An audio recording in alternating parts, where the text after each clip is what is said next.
वही जिसको नकार रहे हैं वही तो कह रहे हैं। आप जरा बताइए वो पोज क्या कर रहा है? वो फोटो कहाँ का है? 10 नंबर का फोटो, 10 नंबर का फोटो, याद कर लीजिए। और अवसर वही था जब भाजपा ने ठुकरा दिया था, तो कुर्सी पर आगे रहने के लिए उस बड़े दरबार में जो जनता का जनादेश लेकर के सबसे बड़ी पार्टी थी, उस राष्ट्रीय जनता दल के सामने आकर के पूर्व मुख्यमंत्री राबड़ी देवी जी के सामने हाथ जोड़ करके झुकने का काम किया। अध्यक्ष जी, ये 2 सवाल है। एक सवाल ये है कि क्या नीतीश जी फिर भाजपा के दबाव में परेशान हैं? नीतीश कुमार जी क्या भाजपा के दबाव में फिर परेशान? अब वो जानते हैं कौन परेशान करने वाला, कौन परेशान होने वाला हमारा विषय नहीं। आज हमारा केवल एक विषय है कि हम 25 में कैसे बिहार की जनता को राहत दें। उसी से जुड़ा हुआ दूसरा प्रश्न था कि क्या फिर से साथ से आने की संभावनाएं? मैं अभी कह रहा हूँ किसी को यहाँ लेने के लिए अब तैयार नहीं है। जनादेश जनता का लेकर के तेजस्वी सारी जनता के आकांक्षाओं को पूरा करेंगे। बिल्कुल अंतिम निर्णय तेजस्वी की जबान से भी आप सुन चुके हैं। और बाकी राजद तैयार नहीं है। बाकी भ्रष्टाचार और अपराध चरम सीमा पर है। इस बढ़ते हुए अपराध, अत्याचार, बलात्कार, इन सारी चीज़ों के विरोध में राष्ट्रीय जनता दल 15 तारीख को राज्यपाल महोदय के सामने ज्ञापन देगा, अपनी बातों को रखेगा, प्रदर्शन भी करेगा। ये हमारी आगे की जो रणनीति है, आगे की जो हमारे कार्यक्रम है, मैं आप लोगों को बता रहा हूँ। मैं ये भी बता रहा हूँ कि अब नए सिरे से हम अगले 3 सालों के लिए फिर उस चुनावी प्रक्रिया में जाने वाले हैं, जिसके सदस्यता अभियान शुरू होगा 18 तारीख से। हम अपने हर चीज़ से जनता की आकांक्षा को पूरा करने के लिए अपने दल को तैयार कर रहे हैं। और अभिभावक राज्यपाल महोदय के सामने आज की ऐसी जो हरकतें हो रही हैं, 3 साल की बच्ची से 70 साल की बूढ़ी माँ के साथ जिस बिहार में बलात्कार हो रहा हो, वह राज्य है? एक द्रौपदी के चलते महाभारत हुआ, याद रखिएगा। यहाँ पता नहीं कितने द्रौपदियों का चीर हरण हो रहा है।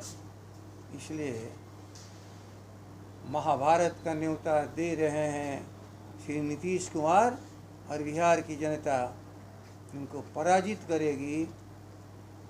इस तरह से पराजित करेगी, फिर ये राजनीति में उठ नहीं खड़े होंगे। जदयू ने कहा है कि बिहार अपराध और क्राइम के मामले में 19वें नंबर पे है और ये लोग बदनाम कर रहे हैं राजद वाले तेजस्वी यादव। अच्छा, मैं तो अनेक बार कह चुका हूँ, कभी कभी आप लोगों में से कुछ साथियों को दर्द होने लगता है। बिहार की तुलना बिहार से करो। 2005 की याद दिलाया जाता है ना। 2005 में 1 लाख में केवल 122 अपराध इस बिहार में होते थे, और आज 300 से अधिक। ठीक से ख्याल करिए। यदि आप लोग भी नहीं इस बात को जनता को बताओगे, हमेशा से बिहार की विधानसभा में गृह मंत्रालय की बहस में मेरा जवाब है, प्रोसीडिंग है। उस समय तक भारतीय जनता पार्टी ये भी नहीं जानते थे कि क्राइम का रिपोर्ट भी पूरे देश में कोई तैयार होता है। जब मैं उसको पढ़ के सुनाने लगा कि देखो ये रिपोर्ट है भारत की सरकार का, एक क्राइम प्रोन एरिया भारत के, और दूसरा है लेस क्राइम प्रोन एरिया। जहाँ अपराध अधिक होते हैं तो उसकी एक श्रेणी अलग है, जहाँ अपराध कम होते हैं उसकी श्रेणी अलग है। और हम सब जहाँ कम अपराध होते हैं वहाँ बिहार खाए बिल्कुल निचली पायदान पर। लेकिन इसके बाद 2005 को याद करिए, ये बोलते रहते हैं जवान से। उस समय के आप तो रहे होंगे पत्रकार, बाकी तो नई पीढ़ी में देख रहा हूँ, नई पीढ़ी को देख रहा हूँ। फिर किस लिए 2005 को आप उदाहरण देते हो, और उदाहरण देते हो 2005 का, तो 2005 को मैं चुनौती के रूप में कह सकता हूँ कि आप 3 गुना अपराध बिहार में बढ़ाए हो। इसलिए आप दुनिया भर के उदाहरण को मत दीजिए। 5 और 24 जहाँ हम खड़े हैं इतने दिनों के भीतर आप इसकी बात करो। जब बात होती है यहाँ की तो विदेश की है, और जब बात होती है भारत सरकार की तो फिर दुनिया भर के उदाहरण देने लगते हो। नीतीश कुमार, जब सच बोलने की आदत ख़त्म हो जाए तो आप समझ लीजिए कि उस इंसान में कोई लायकियत नहीं बची है। रिकॉर्ड को भी नकारने के लिए आप 5 की तुलना करते हो, तो 5 की तुलना मैं करके बोल रहा हूँ। बताओ ये क्या था? क्या कोई महिलाएं निकलती थी रात में? मैं अब क्या बताऊँ? क्या हमारे विश्वविद्यालय बंद थे? क्या हमारे कॉलेज बंद थी? 2000 नाइट बसेस चलती थी उस समय सड़कों पर, आज की तरह छीनी थी और डकैती नहीं होती थी, और सारी ट्रेनें चलती थी।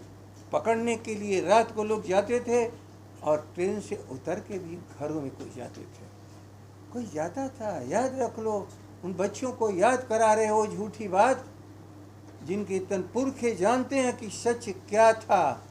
सच यही था कि वह एक